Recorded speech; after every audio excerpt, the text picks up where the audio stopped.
So yun guys, may panibago tayong gagamba ngayon. Dalawa nga lang, pagpasensyahan nyo na po. Saka ngayon lang din po ulit ako nakakapag-vlog dahil po sa nasira po yung cellphone ko. Ngayon lang po naayos. Ito po, papakita ko po sa inyo. Teka lang, lalabas ko lang po. Yan guys, ito pala yung gagamba guys. Yan. Yan po. Di pa po kasi ako maka-order sa Lazada dahil po sa wala pa po akong pera.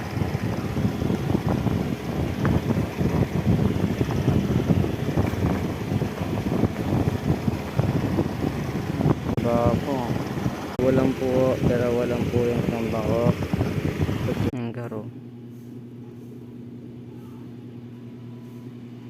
Ang garo yung gagamba. Yan po mga kasapot. Dito pa po kasi yung sa lagayan.